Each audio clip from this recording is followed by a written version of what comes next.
Right, so we're going to go ahead and call the meeting to order. It's 5:38. Thank you all for coming. Please rise for the Pledge of Allegiance. Oh, there it is. Okay. I pledge allegiance to the flag of the United States of America and to the republic for which it stands, one nation, under God, indivisible, with liberty and justice for all. You can be seated.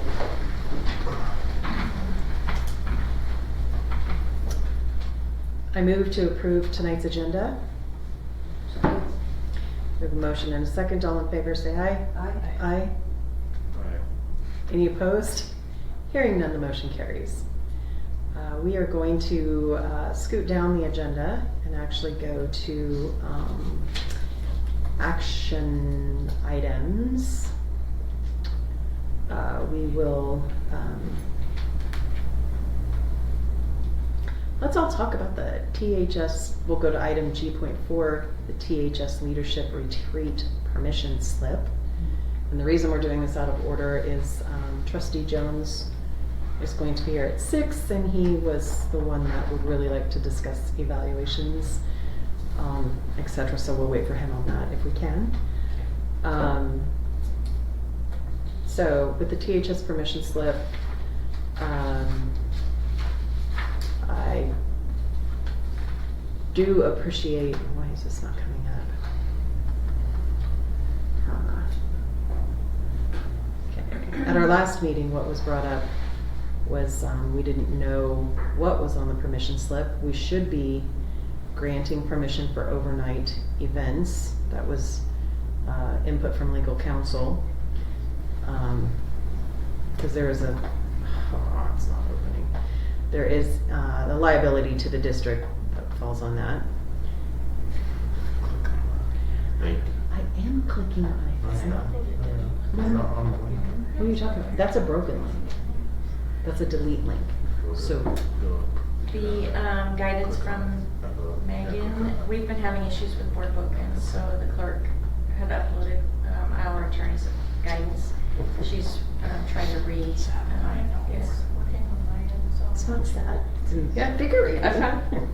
Can you click on, so you can click on the link? Because it's not part of the PDF is, I guess, what I was. Yeah, and Okay. the reason why I didn't put it in the PDF is because the comments went away, so I had to keep it as a link. So we have the two Google Docs. I do appreciate the fact that Megan's is more formal in the sense that it gives all the language for liability. That's what I was hoping she would assist with, yep. Where ours is quite simple. Which there's nothing wrong with being simple, but in today's day and age, we kind of need to spruce it up.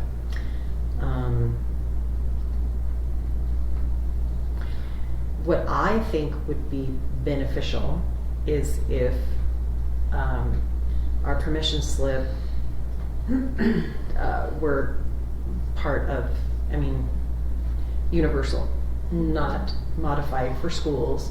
It's universal for the district, so that the only thing that would be, modified would be the section that states what the activity is. Because in this form, it actually identifies an overnight leadership and team building experience. So that would need to be modified per event, so maybe do a line. Yeah. I don't Create know, a or a template. fill in the A blank fillable blank. form. Yeah. Where are you seeing that at? On page 1 of Megan's first first paragraph, paragraph. the last sentence. Oh, yeah. Well, it says including. It says extracurricular activity associated with involving. Oh, I see. And over. Okay, Yeah. I see. And why not just leave it at extracurricular activity associated with, period?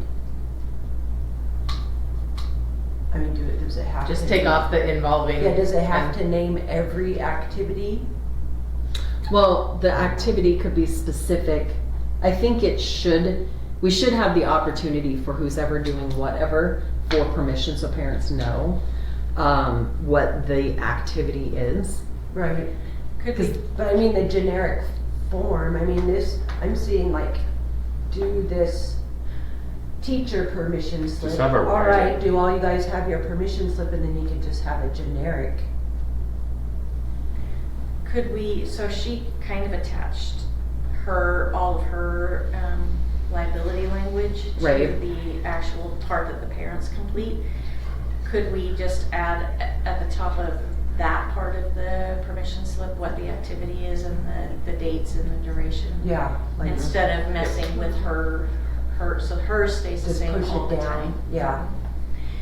Well, you could, I guess, feasibly, we could end it at, well, we could end it at 272, Mhm. but then under the caption, just put a line so that it could be written in, or, you know, if it's a fillable form that just says,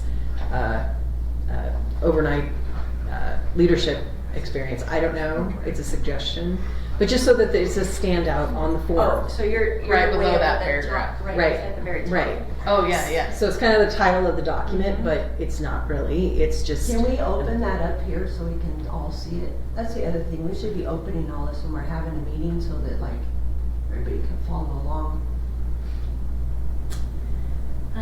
Both of our attorneys strongly encouraged us not to allow overnight activities like this, especially when water is involved. Right, at a lake.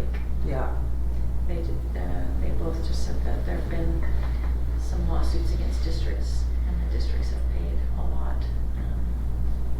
There was one drowning in the Mhm. state, and so they strongly encouraged us in that direction, just so the board has all of that information as well.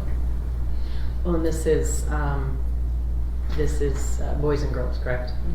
Yeah, that's another challenging, Boys and girls Hurdle. intense. yeah. Yep. Which one would you like me to open? Megan?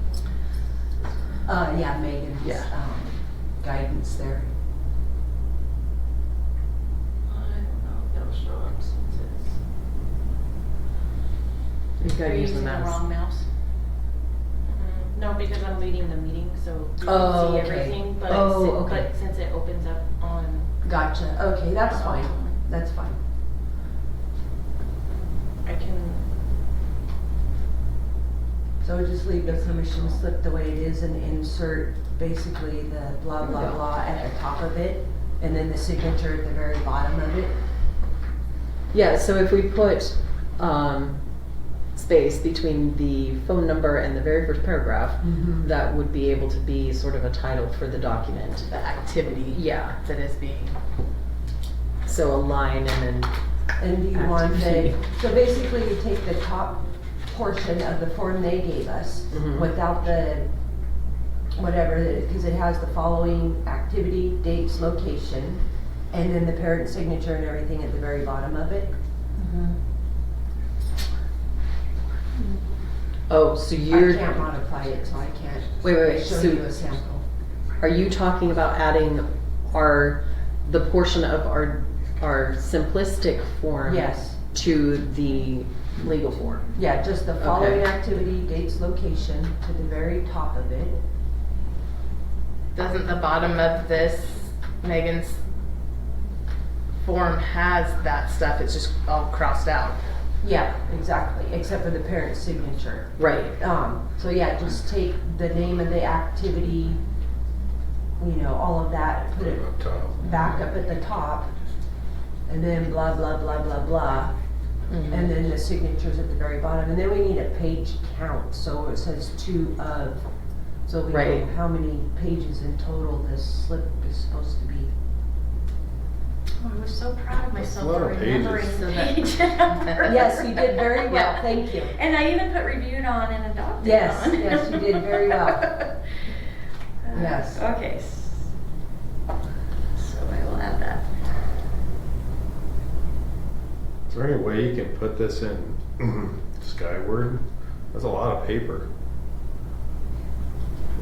If we make it fillable, you won't have to print it. It would fill and then it would go into just a PDF form. Yeah. I'm saying usually we collect them, you know, when we go to state or tournament or whatever, and they just sit in the wrestling room until we get back. Well, they shouldn't, because, you know, who are you gonna contact in an emergency for a medical release? The AD. Yeah, but you gotta have the I'm paper. just saying, if they were in Skyward, and you could just fill them out and put them in Skyward, and then you have them. Make it digitally signed. I don't know. That's an idea. I mean, is that optional? You can put any form in Skyward. Okay. When people, you could just tell your parents to log on to Skyward and fill out your permission slip, and then it's archived in there. And then it would be either the coach or the AD or whoever is Teacher or overseeing whatever, yeah. a Advisor, responsibility to make sure they have all of them. Because you're looking at 5 pages right now. It's a lot of paper. Well, So if actually, you have it would 30 be kids going on a trip, that's, realistically, it could 150 condense pages, Yeah. it's still a lot less than Yeah. a couple $1 million worth of lawsuits. So. This is true. Yeah. Very true. And Harrison had a great suggestion, if it was an activity, an extracurricular, you could put it in big teams, which they're used to completing forms, and it gives you what this was submitted, so you could, there would definitely be some things that it would be Skyward, but you could use big teams, or you could just, all activities fall into big teams, and that's easy too. Yeah. They're used Okay. to signing everything digitally through big teams, parents already do that now. Well, that's good. Yeah, that would be a great idea. Not only that, if you have it electronically, like Dave said, if you get somewhere, something happens, it's electronic. Anybody pull it up. Pull it up, yeah. Instead of trying to remember who had the paper, who Or was if you left the binder responsible. on. Somebody, I was just gonna say, somebody forgets the binder. Yeah. So that works for middle school and high school, but not for elementary schools for field trips and. But you could do things, but Skyward We could do for- Skyward for that. Doing field trips anyway. Yeah, I said we're not doing field trips anyway. There was a field trip this last night. Well, we Went to the just Catawba closed- Mission. Right, they always Oh. do. That's the one we didn't cut from any of the schools. Yeah. And there's also swimming across Yes, that is correct. Yes, third grade. Third grade and fifth grade. So we can work on making them digital and push Okay. them out through big teams for Mhm. secondary and Skyward for elementary. So then what it also sounds like is we as a board may need to give direction on whether or not we're going to allow overnight activities that are sponsored by the district with water involvement and tents. I don't know. I mean, I know up at Timberlake, he's had success doing what he's doing. And we haven't had any issues or incidences. That doesn't mean we won't in the future. So we should probably put that as an agenda item for the next board meeting. August. Yeah. We still have swim teams, We do. and do our kids have any opportunity for a water safety course? No, Or that would I'm it aware only of. be those? So I wonder how hard that would be, like, you know how we can offer CPR first aid, I wonder if there's somebody, I think the Croc Center offers something, and since the Croc Center houses it, I think they have to do something, but don't quote me on that, I don't know that for sure. I just, I understand, well, I guess we can talk about this in the meeting, it just seems something really hard being that we're like within 5 minutes of 5 lakes, Mhm. Right. no matter which direction you We're go. called and- Lakeland for a reason. Yeah. Well, the other piece is, you know, even if you're not by a lake, if you go to a hotel, there's a pool. Right, Right. Mm-hmm. So, and, you know, when they're 17, you're not right. assuming you have to supervise all the 17-year-old football players. Well, and I mean, it's one of those, if it's not broke, why are we trying to fix it? I mean, with the advice of counsel though, Right. it is a consideration that I don't think anybody has really put a lot of weight into, so that, Come on come in. in. We've got a whole new arena We here. do, because now we can seat 55 people as opposed to 28. It's pretty awesome. So,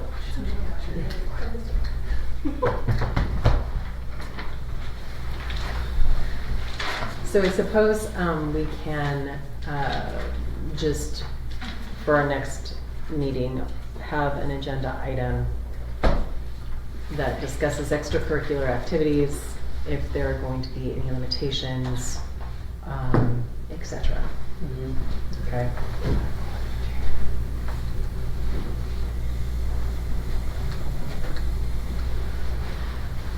Given advice of counsel.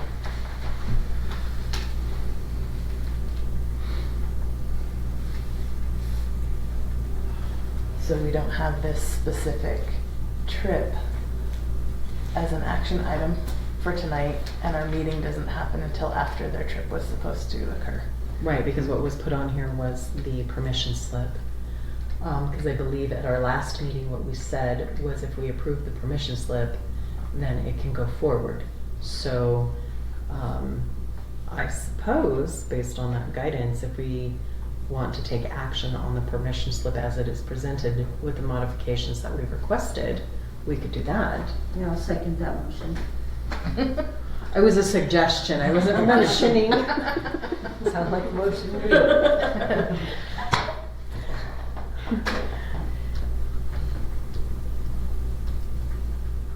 So on that note, I'll make a motion to approve the permission slip for extracurricular activities that's been presented by Megan O'Dowd with the modifications made by Trustee Grissom to include the top portion of our permission slip And the page number. and the accumulating page numbers on the bottom. And we have a second by Ramona. All in favor say aye. Aye. Any opposed? Any abstaining? He said aye. Oh, he did. I didn't hear him. It's so quiet down there. All right. Hearing none, motion carries. And Can I then- ask a clarifying question? Would you like us to put it on big teams and put it on Skyward and bring it back just so you guys can see it and I think we see should how put it it. formats and? Yeah, we need to put it out there so we have Right. everybody has access to it. So we Well, can, that, make sure that everybody knows that we've done that and that this is the new protocol if for. we're able to get it done by the next board meeting, are you good with it being on there? I don't know if the turnaround can, but we'll try. Does that work? Okay. Yeah. All right. On that note, we will go ahead and I move to enter into executive session pursuant to Idaho Code 742061B. Second. We have a motion and a second. We need a roll call vote. Yes. Trustee Jones? Vice Chair Baker? Yes. Chair Thompson? Yes. Trustee Quimby? Yes. Trustee Grissom? Yes. Okay, on that note, we'll go into executive session. Okay, so we've come out of executive session.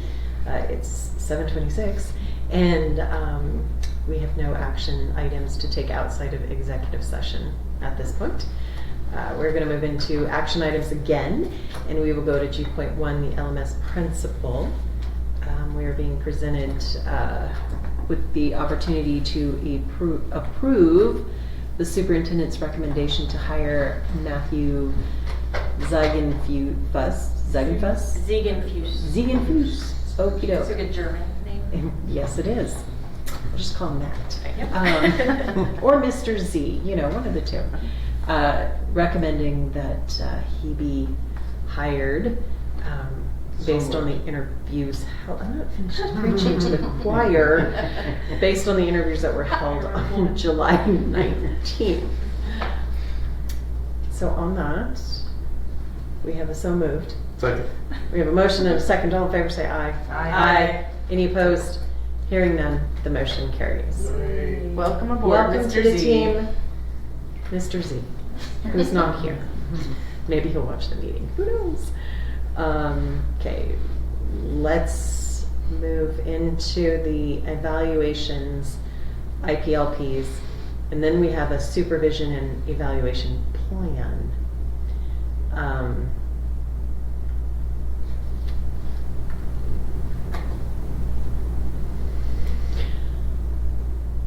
One of the questions I have is that I am wondering if we have taken one item and made it something more so than it should be. The IPLP, the Individual Professional Learning Plan, is our evaluation. Okay. Because I understand that there are components that are supposed to be within it, although when I pulled up the Individual Professional Learning Plan from the State Board of Education that was just modified in the 2024, there were only three goals. Right, so Three but you're sections for talking goals. about two different documents. The individual professional learning plan is something that teachers must have Correct. if they're going to move from the professional rung of the career ladder to the advanced professional rung of the career ladder. You must have had an IPLP. What we have basically done is merged two documents so that teachers don't have to manage two separate documents. So the actual evaluation in statute requires that there's a score for all 22 components of Danielson, and actually not statute, I'm sorry, IDAPA. And so what we've done is just utilize that tool as part of the IPLP. So on that, I know it's long, but on that tool, there's a place for teachers to put their student achievement data, which is required as part of their evaluation. It also gives them an opportunity to reflect on it, which is part of their IPLP. There is the place to put their the other part of their professional practice, which is the student feedback that we all do, and they can reflect on that, which is part of the IPLP, but also required on their evaluation. So we've just basically merged the two documents so they don't have to manipulate two separate things. And we used to have to fill out each component with evidence, and if you were distinguished, you had to have, and it wasn't just one piece, it was multiple pieces. And then if you had a basic, but then it was really highly encouraged to add it to all. And so how we have condensed it is, you're going to see there's a ton of different ones if you're a school psych, if you're a nurse, so that it hits all those components. But we have asked them to just fill out one domain, and they can put evidence in 2 or 3 of those components within that. The principal has to rate every component, but the teachers don't have to fill out every component. So that's why you'll see under the teacher one, it might say domain 1, domain 2, domain 3, or 4, because they're choosing, I'm just going to do something on domain 2, and then that's all they have to touch outside of the requirements that Lisa referenced of they have to put in their student achievement data and then their survey results. But we used to have to fill out all 4, and now they literally just pull one, and they don't have to do all the components even within the one. So initially, when we first started, teachers had to put either a picture of something, or link a document, or write a narrative for every single component. And we have scaled that way back. We used to have to do 4 observations from a principal. Now we only do 2. And if you look in the supervision and evaluation plan, I just ask that we be a little bit more intentional about the timing. And so legally, if we are required to do 2 observations, one has to be done before June 1st or January 1st, and then the other one by June 1st. And I just put that if you're on the formal track, that we do that formal observation prior to December, just so that it really is a coaching model and really helping, and then the follow-up can happen the second part of the school year, instead of it being a quick walkthrough and then we're trying to, as later the year goes, it's harder to get those. And so they're not as authentic, I think, as if you do them sooner. So we tried to put a little bit of time restraints, but we used to have to do 4. You had to stay in there for a long time, and now we've just said 1 formal and a walkthrough, and then if it's your informal, it's just 2 walkthroughs. I'm asking that we do a formal and then 2 walkthroughs if you're on the formal track, which is 1/3 of your certified staff. You don't have to do any observations. It's all kind of incidental observations for your classified staff. We don't have a document per se for observation purposes, but when you're in a meeting or you're in the classroom, you're looking at all of the above. So we really tried to minimize it, but still hitting all the components that we're required to do. But we heard loud and clear from the staff that the IPLP itself was cumbersome. We even took off the amount of narratives the principals have to include. We used to have to write on all of them. Now they just do an overall, so. Which I don't necessarily love. I feel like we're missing opportunities to give feedback, and that's the intention behind the whole process is feedback for growth. The principals do appreciate just the one, and then they'll add in for each of the components that they really want to highlight. So they felt like if it was not something that their teacher necessarily emphasized, then they were trying to find things to say. So they appreciate it just being in one box. It also allows them to focus on, every teacher gets to decide what domain they're going to focus on for that year, where they want to maybe move from proficient to more distinguished scores, or really home in on something. So it does give the principal opportunity to really give feedback on that area that the teacher chose for that year. But remember, for $8, they have to be distinguished overall in either domain 2 or 3, as well as have that 75% of their student achievement. So this is the evidence of it. And they have to have leadership. So that's the this is the evidence piece for that, if it was ever questioned.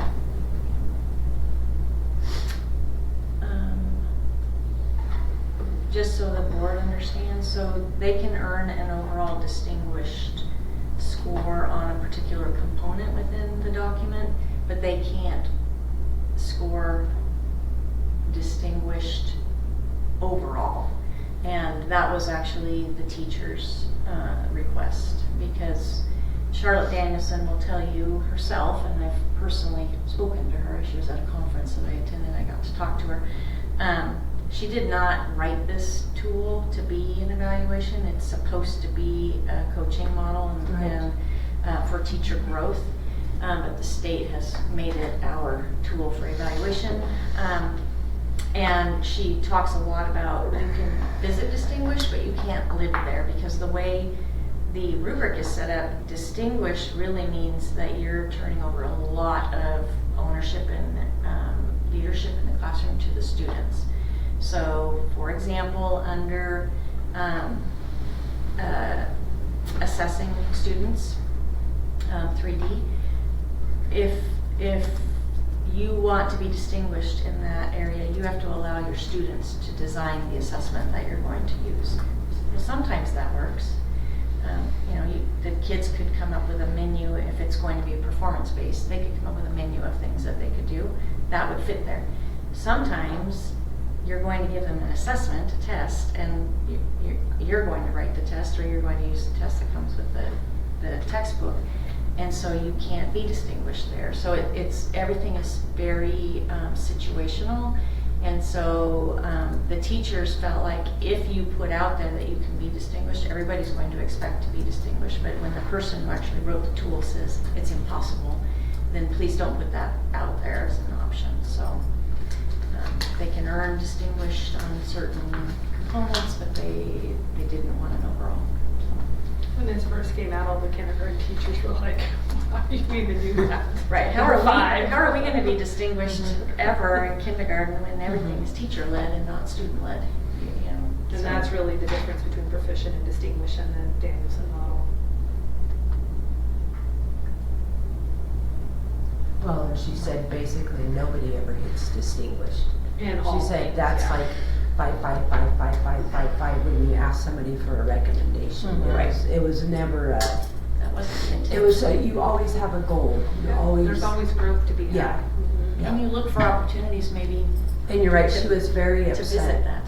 But She was. Yeah, there was a whole article when she was invited to come to Idaho, and when she got here and saw how her work was being used, she was not happy. yeah.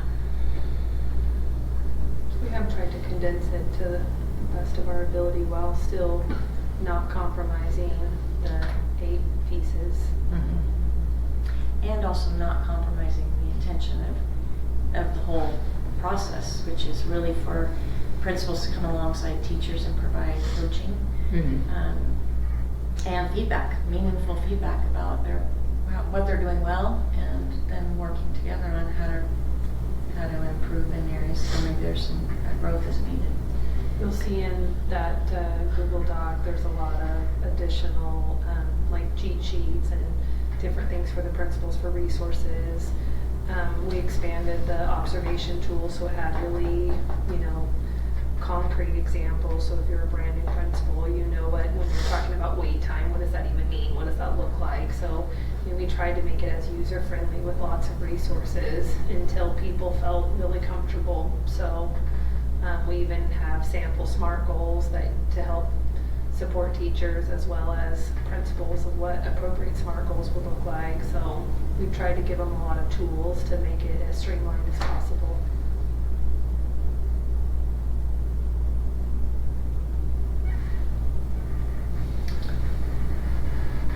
So did I hear you said that you condensed the two, so teachers that were going for the advanced didn't have to maintain 2 documents in essence. But isn't that making the teachers who don't want to go that route have to do it too? But you have to have had for 5 years prior to moving on to the advanced placement, you had to have had an IPLP.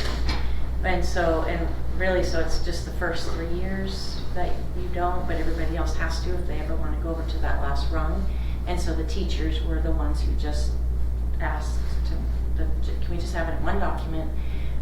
And we've actually worked really closely with the teachers. Each year we talked to them about what worked, what didn't work, which is how we've gotten to the document that we have now.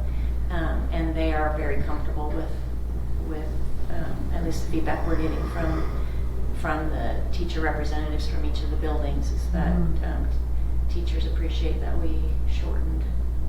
Oh, I'm sure they appreciate short. I'm just wondering, Those new teachers, the requirements, because if this teacher just like has no inkling, they never want to go there, are we still requiring them to have these pieces in the IPLP that really are for the advanced, or do they get to skip that portion? Well, really what the IPLP is there's a self-reflection in the fall where they go through the one domain that they're going to focus on and really look at the rubric and kind of figure out where am I in this, which helps them write their goal. And all teachers are required to write a goal. And then the other pieces that are part of the IPLP are the student survey information and then the student achievement data, and that's required for everybody. It's just the narrative about the nuggets that you're learning from it. So they don't have to put a narrative, they can just put their raw data in and that's good enough. And that satisfies the law with regard to what's required for an evaluation.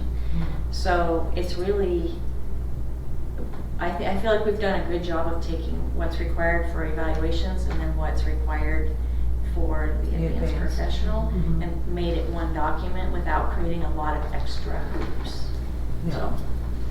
So are we making sure that like a teacher is rotating through the different domains each year and they're not just doing the same one each year? Yep. And sometimes based on things that principals see, they might suggest, so if you've got a teacher who is maybe struggling in domain 3 with regard to instruction, they might encourage the teacher the next year as they're working with that teacher to refine some of those things to focus on domain 1, which is the planning and preparation part. Because sometimes you struggle in instruction if you're not really putting time on the front end to write lesson plans that are detailed with some thought about how the lesson's going to flow. That's where the coaching comes in. And so that's really how we're using it. Okay, I hear all your words, okay? But you highlighted this little section on what you gave us. I didn't actually, that was whoever from did. Katie at the office of the school board, state school board. Because I sit on the state audit team evaluation. I go every September to Boise, and there's statute that requires the state to do a random audit of, Right. of evaluations. So I'm part of that team, and we are required, part of the audit is we have to see that all 22 components have been scored. And so I did reach out to Katie and just said, this is what I think it is, but can you please make sure that, send me what says we have to do this, and that's what she sent me and that's what she highlighted. Well, okay, and I guess because I'm thinking more corporate world as opposed to all these domains and components, because everything that I found said that bottom line is the teachers need to adhere. I mean, their IPLP is a learning plan that they need to work within, and it's designed to make them better teachers. Bottom line is they have to meet the what is it called? Here it is. The professional standards for being a teacher, which those are different standards. I mean, there's 9 standards.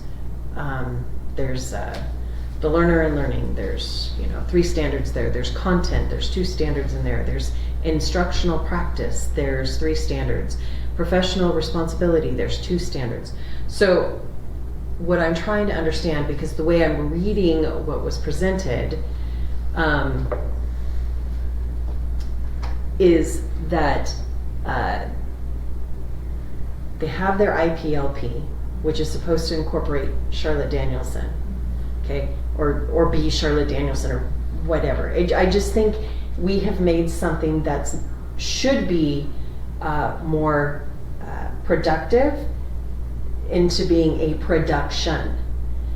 And that's where I guess it gets frustrating is I don't know how the IPLP falls into being an evaluative tool that says you are a teacher that's doing a great job because you are aligned with the standards within Idaho, your students are succeeding, your test scores are improving, and parents like you. And parents like you is, those are just words. Because if we're supposed to have, parent input and student input, that I think is what needs to be assessed when we're telling the teacher, you got an A+ for the year. With the IPLP, and from everything that I've seen, it's a very convoluted tool that is supposed to be a tool, not the end-all be-all, but we've made it the end-all be-all. And maybe I'm completely wrong, but everything that I've read is, it says, the highlighted section, at least one documented summative evaluation must include a rating for all components within each domain or indicate how the evaluation is weighted towards specific domains and aligned to the individualized professional learning plan, which is the IPLP. Right, so if we don't do the score for the 22 components, then what we have to do is a crosswalk for the state, because it has to be approved by the state. And in the crosswalk, we have to show that we're still addressing the 22 components. We might call them something different, but they're still in there. And what we have seen from the very few districts who have done it, and it was labor intensive to get it approved, is that theirs is even longer than ours is, because not only do they have the 22 components that align with Danielson, but then they've added a whole bunch of other things. And so we've tried to keep it simple. And we're open to doing whatever you are wanting. The IPLP doesn't have to be on the same document as the evaluation. We can just do the 22 components of Danielson and do something different for the IPLP. We truly were just trying to make it easier for the teachers to manage. So. Okay, except if you actually read in further, the board is supposed to be seeing these. Right. That's why we bringing don't them. see them. That's why we're bringing them. And so what I don't want is for us to get tasked with 700 employees with 21-page documents each. That makes no sense to Oh, me. we've That's seen not. 65-page documents, remember? Oh, I know that. Yeah, But I mean, 65 but pages. to me, an evaluation should be succinct, crisp, like, here is who we think you are and where you are going. You are a dynamic teacher, you are a proficient teacher, you are a teacher in the making.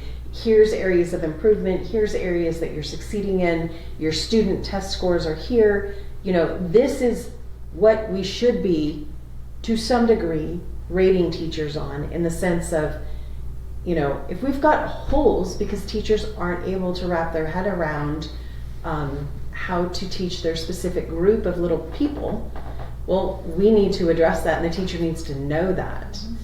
So that's where I guess and again, corporate world up here is, I've never seen a 22-page evaluative tool, because it's supposed to be a tool, not the evaluation, but we've made it the evaluation. So, and respectfully, I mean, what we were thrown into was what y'all had to work with. And I appreciate you guys scaling it down, but it's still, I guess, for lack of sounding ignorant, it doesn't make sense to me. And I know that, you know, I guess I don't see what is the motivation to help teachers be better teachers.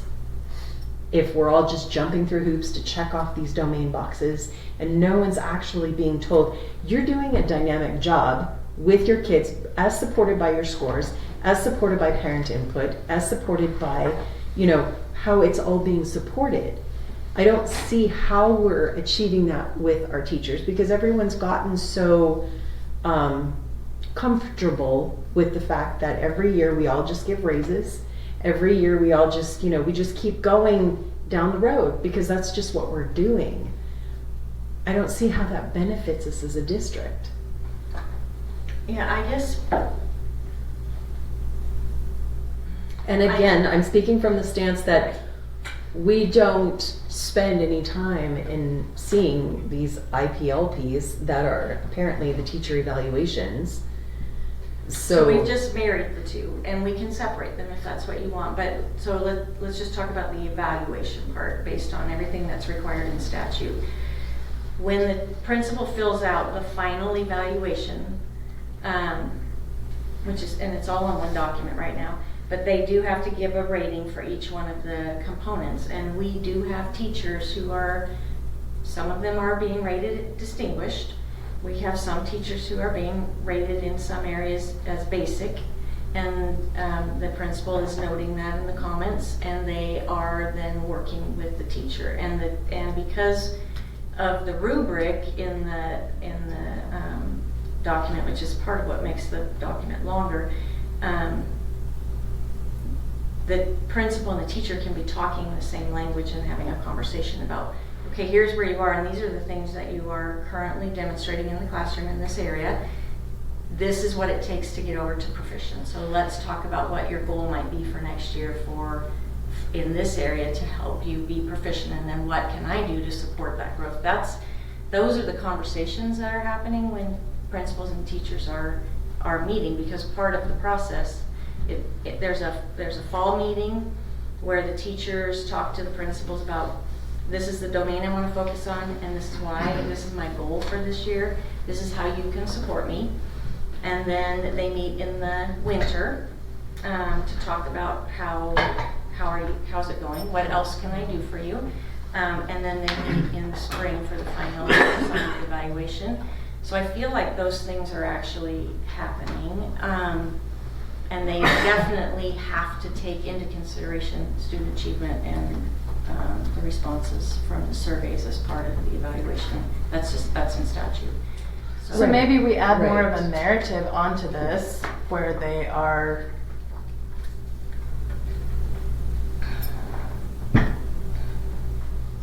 giving that feedback and that information that you're looking for. Just a summary of the overall achievement from this IPLP that is, No, that's away from the IPLP. okay. From the principal. with the information that you're saying. Right. You're a great teacher, you're doing this, this is what I see happening.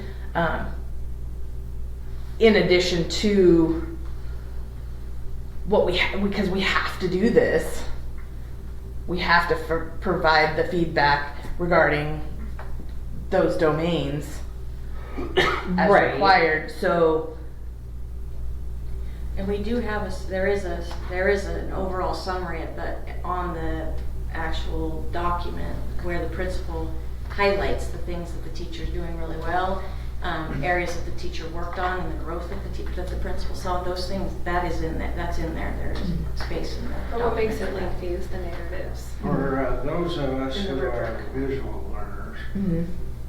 if you had a nice example of this, it may help the board understand how it all fits together. Okay. Like a printed example, Yeah. because the one for the state is only 4 pages. Yeah. I mean, it's very short. An actual example of some sort. Yeah, it's very short, precise.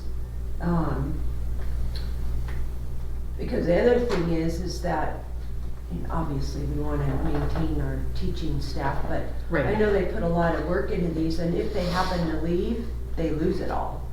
So that's another frustrating thing, is they put all the work into this year after year, and if they go to another district or something, it's all gone. What do you mean it's all gone? Well, because it's all electronic, they don't have it, no access to any of it. They do actually, because so at the end of each year, the principals are required to submit all of their IPLP supervision evaluation, the evaluations to Brooke. And Brooke and Olivia right now are required by state statute to complete a massive spreadsheet for every single teacher in the district. They have to identify how many unsatisfactory scores they had in their 22 components, how many basic. They have to identify what kind of leadership role they had. They have to identify what percentage of students met their student achievement goal. There just are a lot of, what type of assessment did they use for the student achievement goal? There are a lot of boxes. So part of what you're looking at is we've actually created the document so that all of the pieces that we have to submit to the state so teachers can get to the APE are in one place, and very easy for Brooke and Olivia to decipher so they can put accurate information in there, so we don't have Well, teachers right, not. if they're moving toward APE or if they want to do that, but what I'm saying is that, and this may have changed, but in the past, when teachers put all the work into create, because basically then, and maybe now too a little bit, all of their evidences and everything becomes almost like a little portfolio of how they've been, right? When they leave the district, they're cut off. They have, well, I'm telling you, in the past, maybe not now, they lose it all. So that's my other concern, is that still happening? No.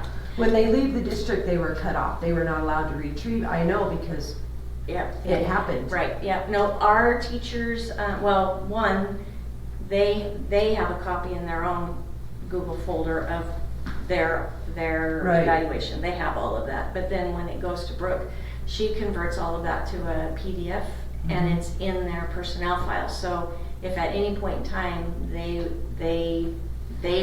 deleted their stuff, but then they decide they want it, it's in their personnel file, we can print it for them. Yeah, well, they should, I just want to make sure that we're still allowing people access when they leave to Oh, retrieve absolutely. electronically anything that they made, because they put a lot of work into it, you know? Absolutely, yep, I would agree with that. But I do agree that it is, I can see if somebody has the aspirations to move to the advance and do all the work, but I don't think that we should burden those who just don't want to do it with having the same process.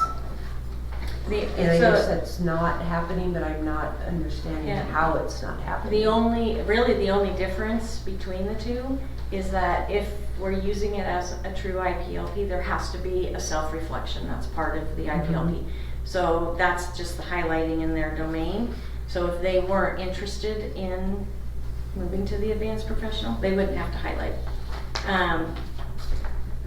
Everybody has to have student achievement data, and everybody has to have survey data. Yeah. So if it's an IPLP, there has to be some reflection on the data. if you're not using it for an IPLP, it truly is just your data.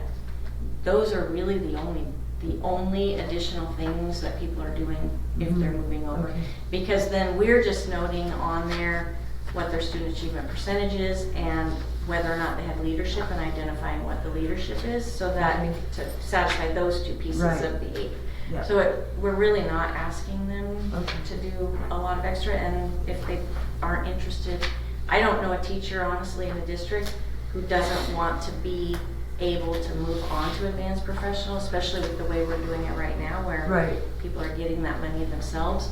And so Yeah. I haven't heard that people are opposed to that, but if they aren't interested in 8, they don't have to do those 2 things. Okay. Let me-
Do you want me to just share this via email with you so you can look Yeah, at this that's one fine, that we're yeah. looking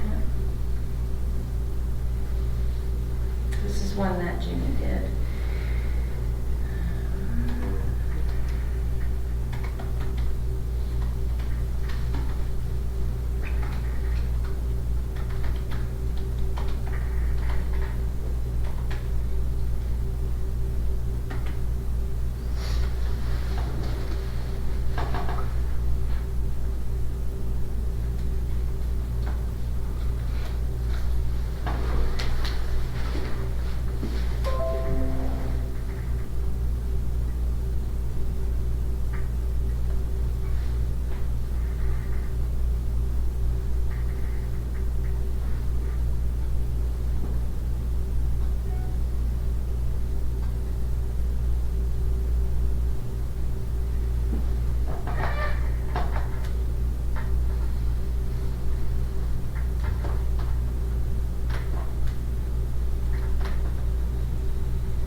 Where are the 22, where is that in IDAPA rule or statute or where? It's IDAPA, I linked it into the board agenda.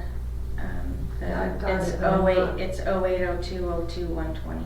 Yeah, I've got it, but where, what subsection? 120.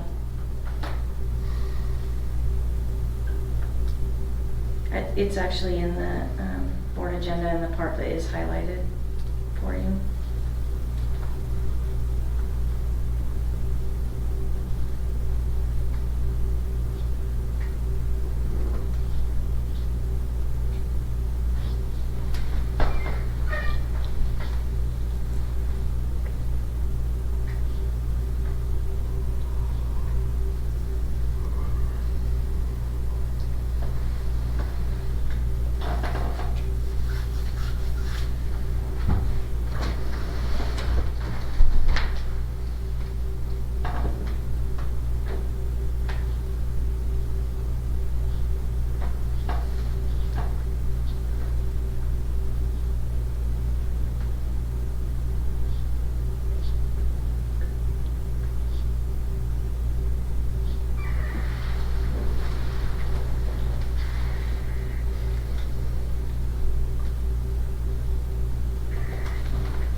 what does our evaluation policy say? I couldn't find where we had one. We don't have one? I couldn't find where we had one. I Ah. looked. Okay, I guess we better get busy.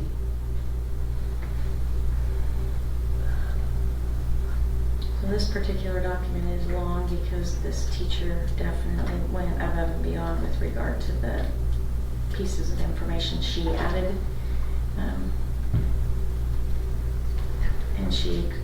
And she put them in as pictures, which obviously makes the document longer, but it's all good information. Where's the parent input? You get to choose parent or student, and as a district,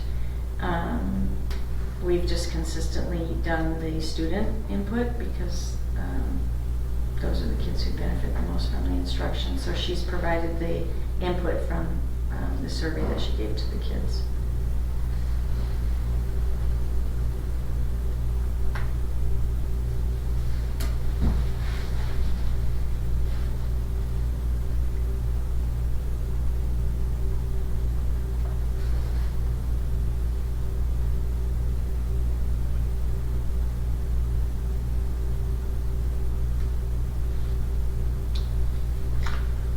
Evaluation of certified personnel for 5340. Thank you.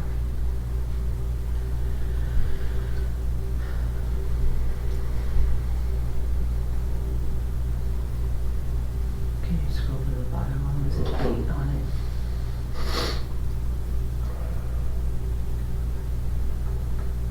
1986.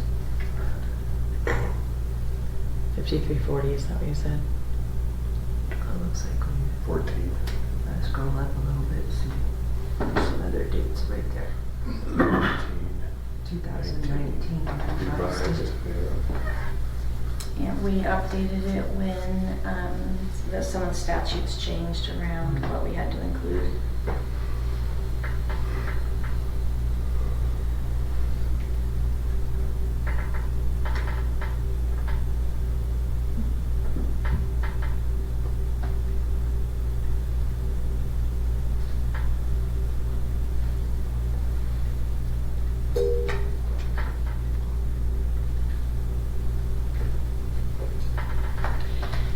Yeah. There's a teacher evaluation committee. Do we still have that? We need to review this policy.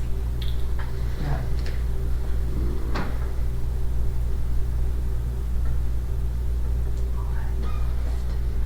What?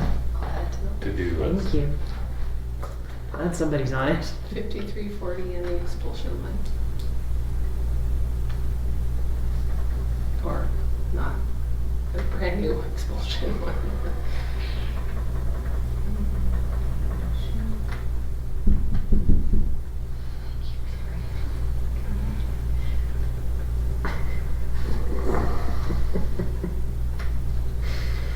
We have an individualized professional growth plan, IPLP. Growth is with a G, Yes. not an L. Like acronyms. You know, at least use the word learning. That's what we're doing. All right. Well,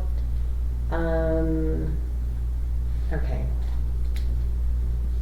I think we need to revisit all this and look at the policies and. Yeah, I appreciate what you emailed us. I still think it's extremely overwhelming. So, we do have the opportunities. The state is, they just purchased for districts to use a platform for evaluation plans or evaluations, so that, and then the state can actually collect all of the data they need for advanced professional from that platform instead of having the HR departments across the state shut down for a week while they laboriously go through and input the data from the evals. So we do have an opportunity to revamp and make this look the way that you want it to look. We can separate the IPLP from the evaluation. The evaluation just has to have those things that the law requires, but it doesn't, we don't have to put the rubric in there, which makes it very short. It's just literally 4 little boxes with the components within each of those. And then the student achievement and the survey data can all be on one. And then we can offer to teachers who want to work toward the advanced professional rung of the career ladder a tool for an individualized learning plan, if that's what you're, to make the evaluation be a little less overwhelming, I guess, when you're looking at it, so that you can truly see, I guess, the comments and you're not looking for things. I think that's what you're kind of feeling like, it's just not right there for you to see what you're doing well. And Well, yeah, I mean, it's trying to wrap your head around, I mean, we're always looking for ways to help improve how we validate the success of our teachers. And maybe they all feel like they're totally successful with this, but if we're supposed to be weighing in on the IPLPs, which is according to statute, this is just so. Can I make a recommendation before we change? What if we did a work session and we had a couple of teachers from each level? Because that might, and just kind of talk through some of that, and maybe we'll have a better idea, because maybe the state will have a template in this new program and we don't know what it looks like, we don't have access to it yet, and then maybe you guys can directly hear from some of the teachers what they feel like is helpful, what's cumbersome from start to finish. I don't know. I mean, Here's what I'm getting out of what I'm looking at. It's 65 pages long, Oh, there you go. Yeah, that's as what we. you mentioned. Yep. But I found only 2 pages of the relevant information that Michelle was really talking about. That's the evaluation Page part of it. 53, which is a narrative done by the principal. And then the last page, 64, 65. Well, so If with that information, or any other relevant information, could be reformatted into a single page, which is in fact the summative evaluation, then I think it would make more sense to us. Standards. I don't know about teachers. A summary. I think probably for them too. A summary. Yeah. Yeah, it's a summative evaluation. Yeah. It's kind of an executive Right. summary. right, of so the evaluation. similar to what the evaluation used to look like. Yeah. So, and that's what I was just saying to Michelle, we can do that, we can create, so we would have domain 1, just like we used to have, that we had to give scores for certain standards that Michelle referenced. So we could have domain 1 with the 6 components in domain 1, the 5 components of 2, the 5 of 3, and the 6 of 4, and they get an individual score with then the principal's comments. And then the overall rating. Well, and we have to include in the summative evaluation the student achievement data and the survey data. You could probably and I condense it to 2 understand that. pages. In my mind, that would be as an attachment, as opposed to the second. Well, it actually has to be part of what you consider for your score, so it has to show up in that score, which is why we have the boxes the way that we do. But you can still have just a small box that shows that, I mean, you could check, the principal could check that, yep, the teacher did, met the SMART goal, and here's the number, the teacher did the survey, and you could have an accompanying document that the teacher creates and does that has either the raw data or the narrative, but they have to go together. So, because when we do the audit at the state level, Yeah, you have to see both. I understand that. So, yeah. But I think with respect to what Bob's saying, I do see it as an attachment because the teacher should just be stating, student data supports 43% growth, or students are sitting at a 72% learning capacity, and the evidence is attached as an exhibit. I get what you're saying, it has to be part of it, but for whatever it has to be part of is whatever system you all have in place for reporting to the state, I'm assuming. I don't know. But because we're supposed to be part of, or not part of, but we're supposed to be reviewing the evaluations, we have this exhaustive document that to me looks nothing like an evaluation.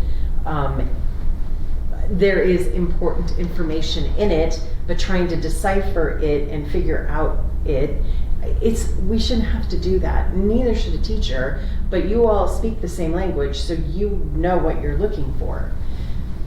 What Bob's saying, that front page document should just be what we're looking for. I don't think that would be hard to do. Okay. Right. Okay. Yeah, I'm just telling you. A lot of stuff in there is just supporting documentation. Correct. I mean, there are slides of the Yeah. teacher put in. Right, to right. Demonstrate this and that and the other thing, and then there's We just need Technically have to show one evidence one page of their outside eval, of the student of their achievement. score. You should be able to get And one the page. parent survey.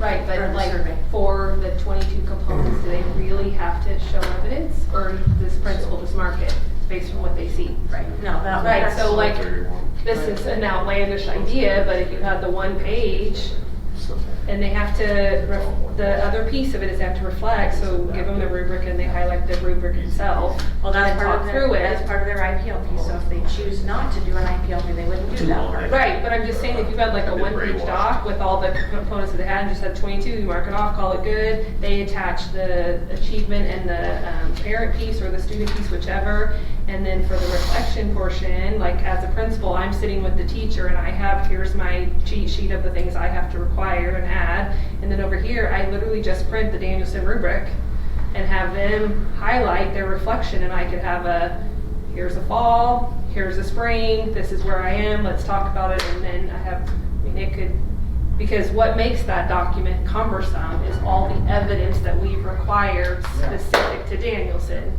The other pieces are not, I mean, teachers write a paragraph, and they do a paragraph for their, it's the evidence piece, and then the principals feel like they have to go through.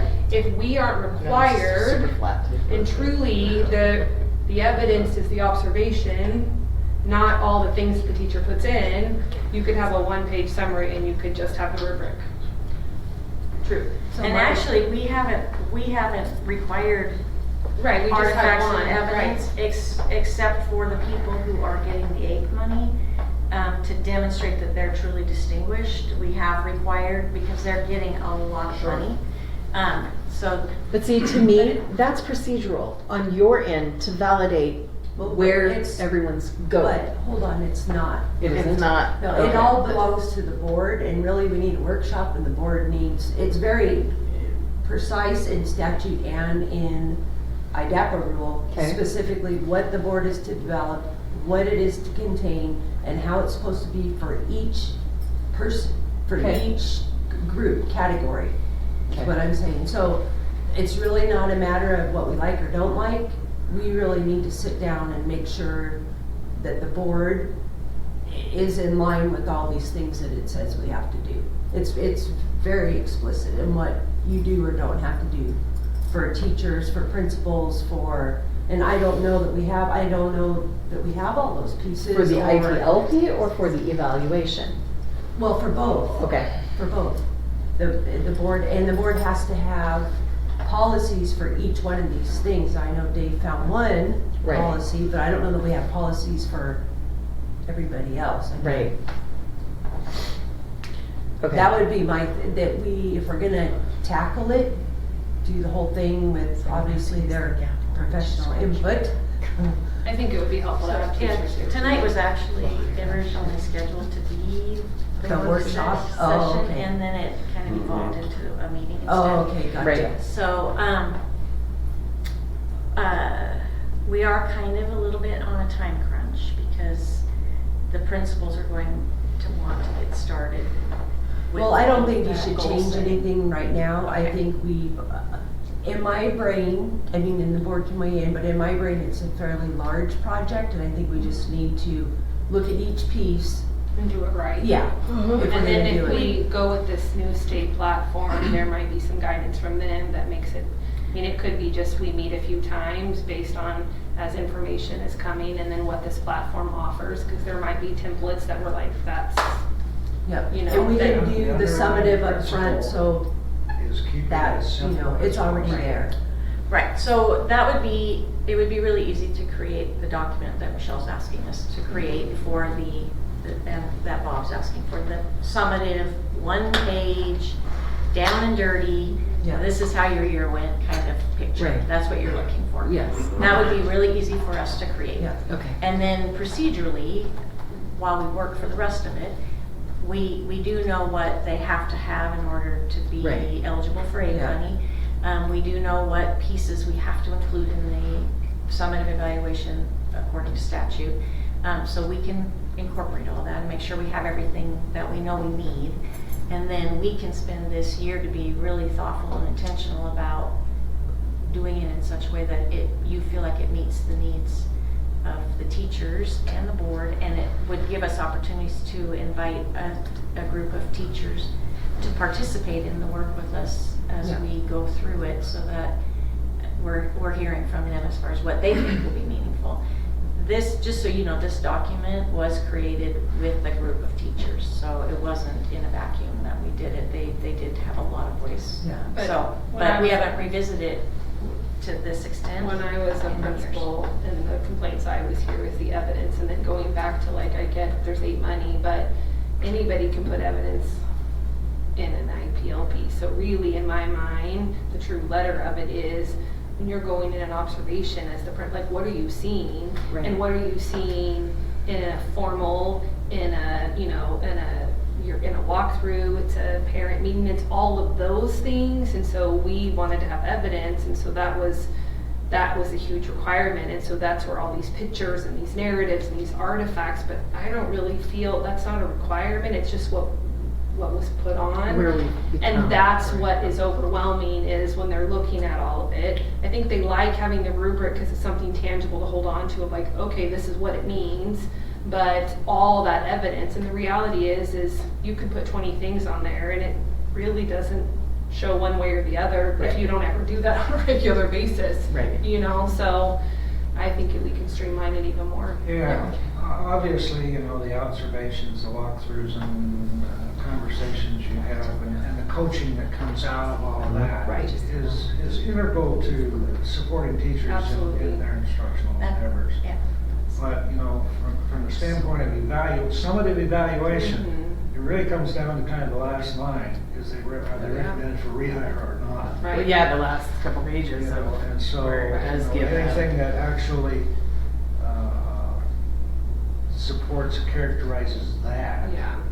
answer is all that needs to be on the side of the But to Board Chair Thompson's point, I mean, I think it's way better now, but prior, I mean, people were having staff meetings just to give time to work on that. I mean, it was just And That's that's ridiculous. labor. right. It was a intensive. production. It truly was Yeah. a production, because and what was labor intensive is all of the evidence. And it was narratives and artifacts and pictures, and so then trying to find that, and so I mean that's what took forever. a little of that goes a long way. Yeah. Or, the teachers be in the middle of this really dynamic lesson and the kids are having this great conversation and they get done and they think, oh, I didn't take a picture of that, and so I can't put it in my IPLP. So, It's ridiculous. That's Yeah. dumb. yeah, Very so. Just have them record their whole class, Yeah. all day. Every day. Every day, every class. Yes. So it's fairly lengthy. I think there's multiple pieces. I think the board needs to get its feet under it first before we involve teachers or anything, because the instruction's already laid out of what has to be in our policy, which I Right. think will give the board a better understanding of why there are so many pages. And because the board's supposed to have a policy for all of these things, including appeal process, including the student achievement, the content, frequency of evaluation, the personnel records, these are all policies we're supposed to have that sets forth how this whole thing is supposed to operate and function, and I'm not sure we have all that. Not in policy. Yeah. Not a policy, but it's outlined, a lot of it's outlined right here in this big 65-page document. Right, but we're supposed to have policy according to the rule and the law that, Policy has a segment for rebuttal, summative evaluation conference, conference counseling, student achievement, professional practice, procedures. So, I mean, the policy is not identified, but it's 7 pages long.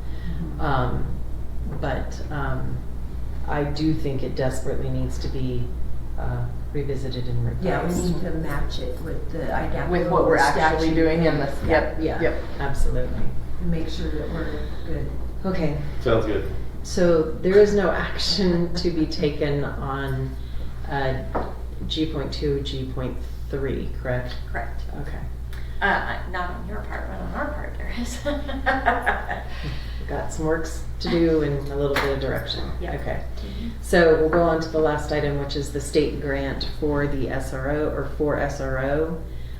It appears that there is going to be grant money available for an SRO program where the state will be paying for an SRO for 3 years. We have to be in agreement that we will pay for the 4th year, which Sure. About deal. we're already on that road. Yeah. Is this going to be for just one SRO or for It's as just, many? it's just for It's one. just for one, Yeah, okay. and it is a competitive grant, and we are submitting it, but one of the very first questions it asked is, do you already have an SRO in your district? So I'm assuming that that question indicates that they're gonna prioritize districts who haven't been able to. Don't have one, right? But I didn't want to not. Right. apply, just. Well, I think we, No, yeah, I think just we give it- should go to the front of the line because we were the ones that pushed the state into, I mean, I think there needs to be a reward for that. Right, Yeah. well, and You footed the bill and the time. Right, and I did write a lot of that into the narrative for the grant that we've been really intentional and out in front as far as Pioneers. how we've put this together. So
Okay. I do think one thing, if you haven't added it to the narrative, that they should understand down there is that yes, we do currently have, but we only have because the taxpayers are funding it. I already If- put that in. Yeah, if that goes They've been away. supportive. Yeah, Mhm. they've been the one footing the bill.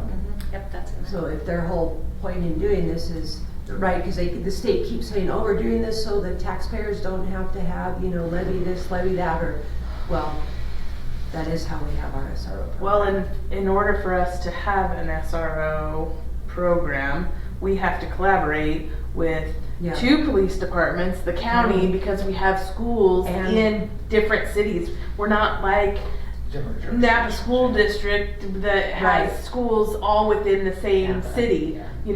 We are Multiple cities, 2 counties.